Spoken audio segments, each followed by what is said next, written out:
Share বাজারে বিনিয়োগ ঝুঁকিপূর্ণ, জেনে ও বুঝে বিনিয়োগ করবেন। এখানে কোনো বাই সেল রিকমেন্ডেশন করা হচ্ছে না। ভিডিওটা এডুকেশনাল পারপাসে তৈরি করা হচ্ছে।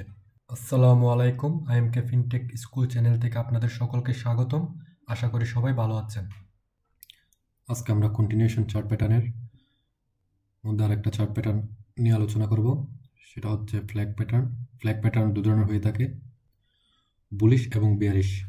ফ্ল্যাগ প্যাটার্ন মূলত একটা কন্টিনিউশন প্যাটার্ন। এটা যদি আপ ট্রেন্ডে থাকে, প্রাইস স্লাইটলি কারেকশনের পর বা পুল ব্যাকের পর আবার কন্টিনিউশনই থাকে।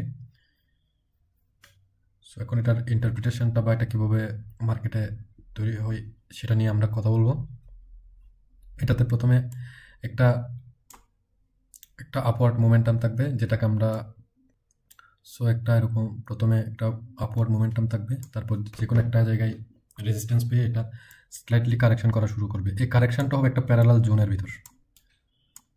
ফ্ল্যাগ প্যাটার্ন এবং পিনান প্যাটার্নের এটাই মেইন পার্থক্য হচ্ছে, ফ্ল্যাগের কারেকশনটা কমপ্লিট হবে একটা প্যারালাল জোনের ভিতর, এবং এটা কিন্তু আপনার ফুল সুইংয়ের কিন্তু গোল্ডেন জোনের নিচে যাবে না, এবং এটা যদি ট্রেন্ড যদি স্ট্রং হয় এটা 30 to 50% থেকে রিভার্স করে ফেলবে। বাট এটা এখানে স্লাইটলি একটা অ্যাকুমুলেশন করবে প্যারালাল চ্যানেলের মধ্যে।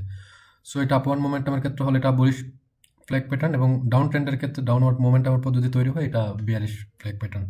সো বিয়ারিশের ক্ষেত্রে দেখেন একটা সুইং, তারপর প্যারালাল একটা জোনের মধ্যে একটা প্রাইস হালকা পুলব্যাক করলো, দেন এখানে ব্রেকআউটের পর এটার প্রাইস, এটার ইন্টারপ্রিটেশনটা হচ্ছে কন্টিনিউশন, মানে যে ব্রেকআউটের পর এটা প্রাইস কন্টিনিউ করবে ট্রেন্ড যেদিকে, এটার ব্রেকআউটের সেদিকে হবে। সো এখন আমরা এরপর আমরা দেখবো এটার এখন ইন্টারপ্রিটেশনটা ব্রেকআউটের পর আমরা প্রফিট টার্গেট বা এন্ট্রি কীভাবে ফিক্স করতে পারি। সো এটা যদি বুলিশের ক্ষেত্রে হয়, আমাদের ব্রেকআউট পয়েন্ট আমাদের টার্গেটটা হবে ফুল লেন্থ পর্যন্ত, এবং টার্গেটটা ফিক্স আমাদের এন্ট্রি হবে ব্রেকআউট পয়েন্ট থেকে, যেখানে ব্রেকআউট করবে ঠিক সেখানে আমাদের এন্ট্রি হবে, এবং স্টপ লস হবে লাস্ট সুইংয়ের নিচে। স্টপ লস হবে লাস্ট সুইংয়ের নিচে, এবং এটার টার্গেট হবে এটার ফুল সুইংটা যতটুকু, সুইংয়ের লেন্থ যতটুকু ততটুকু। বাট এটা স্পার ফিবো বা যার ট্রেডিং সেট আপ অনুযায়ী 78% বা 50%, 60% এভাবে মোমেন্টামে step by step partial profit book করতে হবে, কারণ এটা একটা প্যাটার্ন ব্রেকআউটের পর 100%-এর প্রফিট টার্গেট অ্যাচিভ করতে পারবে এরকম রেয়ার, হয়তো এর বেশিও যাইতে পারে বাট কমও যাইতে পারে। সো যখন ট্রেড প্রফিটে রান করবে আস্তে আস্তে পার্শিয়ালি প্রফিট বুক করতে হবে। সো এটার ইন্টারপ্রিটেশন যদি আবার বলি, ব্রেকআউট পয়েন্ট থেকে এর পুরো সুইংয়ের যে লেন্থটুকু আছে এটাই মেইন টার্গেট, এবং স্টপ লস হবে লাস্ট সুইংয়ের নিচে। তো ঠিক সেম বিয়ারিশের ক্ষেত্রেও সেম, বিয়ারিশ ফ্ল্যাগ প্যাটার্নের ক্ষেত্রে ব্রেকআউট পয়েন্টে হবে এন্ট্রি, যদিও আমাদের তো শর্ট নেই, বাট ইন্টারপ্রিটেশনটা হবে, বা আমাদের যদি কোনো স্টক হোল্ডে থাকে এটার স্টপ লসটা হতে পারে ব্রেকআউট পয়েন্টের এখানে।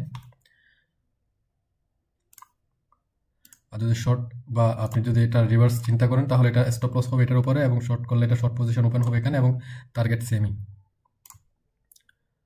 এর সুইংটা লেন্থ যতটুক ব্রেকআউট পয়েন্ট থেকে ততটুকুই এর টার্গেট হবে। সো আমরা কিছু এখন এক্সাম্পল দেখার চেষ্টা করব। এখানে আমরা একটা বিয়ারিশ ফ্ল্যাগ প্যাটার্ন পাচ্ছি। দেখেন এই সুইংটা শুরু হয়েছে এখান থেকে, এখানে এসে সুইংটা সাপোর্ট টেস্ট করার পর এখানে একটা প্যারালাল চ্যানেলের মধ্যে প্রাইসটা ছিল, এখন প্রাইস কিন্তু এখান থেকে বেরিয়ে গেছে। সো এখন দেখতে হবে এটার ব্রেকআউটটা কোথায় হচ্ছে, বাট এটার ইন্টারপ্রিটেশনটা ছিল অ্যাকচুয়ালি যখন এটা ব্রেকআউটটা হচ্ছিল এই ব্রেকআউট পয়েন্ট থেকে, দেখেন ব্রেকআউট পয়েন্টের থেকে টার্গেটটা হবে, এবং এর লেন্থ যতটুকু এর টার্গেটও ততটুকু। আমরা আরো কয়েকটা এক্সাম্পল দেখি। এখানে আর একটা বিয়ারিশ ফ্ল্যাগ প্যাটার্ন পাচ্ছি, দেখেন এটা এক্সাম্পলটা কিন্তু খুবই ক্লিয়ার। দেখেন এখানে ডাউনওয়ার্ড মোমেন্টাম, এখানে প্যারালাল চ্যানেলের মধ্যে প্রাইসটা ছিল, ব্রেকআউটের পর এটা কিন্তু টার্গেটের চেয়ে অনেক বেশি নিচে গেছে। একটা বুলিশ ফ্ল্যাগ প্যাটার্নের এক্সাম্পল দেখেন, মোমেন্টামটা এখান থেকে শুরু, যতটুকু লেন্থ ততটুকু টার্গেট। সো ব্রেকআউটের পর কিন্তু এটা ততটুকু অ্যাচিভ করতে পারেনি, সামান্য পর এটা আবার কিন্তু কারেকশনে চলে আসছে। সো সেজন্য প্রফিটে থাকলে এটা পার্সিয়ালি প্রফিট বুক করতে হবে, কারণ এটা সবসময় যে আপনার প্রফিট 100% বুক করবে, বা সবসময় যে প্যাটার্ন ব্রেকআউটের পর যেটা রান করবে এটাও না হইতে পারে, ফলস ব্রেকআউট হইতে পারে। সো সব কিছু আপনার আদার্স ইন্ডিকেটরস, কনফ্লুয়েন্স সব কিছুই দেখতে হবে। বাট এই ফ্ল্যাগ প্যাটার্নটা কীভাবে মার্কেটে কাজ করে আমি জাস্ট এটাই এক্সপ্লেন করার চেষ্টা করতেছি আজকে।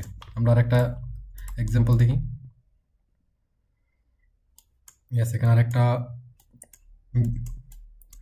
সরি, এখানে এটা বিয়ারিশ লেখা আছে, এটা বুলিশ ফ্ল্যাগ প্যাটার্ন। দেখেন এখান থেকে মোমেন্টামটা শুরু, এখানে প্যারালাল একটা জোনের মধ্যে এটা, এখান থেকে মোমেন্টামটা শুরু, এখানে প্যারালাল একটা জোনের মধ্যে এটা প্রাইসটা ছিল, ব্রেকআউটের পর ঠিক বরাবর টার্গেটটা অ্যাচিভ করলো এবং টার্গেটের চেয়ে বেশি গেছে, বাট পরে কিন্তু আবার কারেকশন চলে আসছে। সো এভাবে বুলিশ এবং বিয়ারিশ ফ্ল্যাগ প্যাটার্নটা ইন্টারপ্রিটেশন করা হয় মার্কেটে।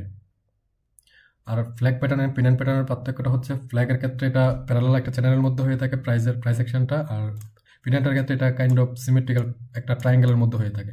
সো আমরা পরবর্তী ভিডিওতে পিন অ্যান্ড প্যাটার্ন নিয়েও কথা বলবো। ধন্যবাদ সকলকে সাথে থাকার জন্য। আমাদের কন্টেন্ট আপনাদের যদি ভালো লেগে থাকে তাহলে লাইক, কমেন্ট, শেয়ার করে আমাদের সাথে থাকবেন। ধন্যবাদ। শেয়ার বাজারে বিনিয়োগ ঝুঁকিপূর্ণ, জেনে ও বুঝে বিনিয়োগ করবেন।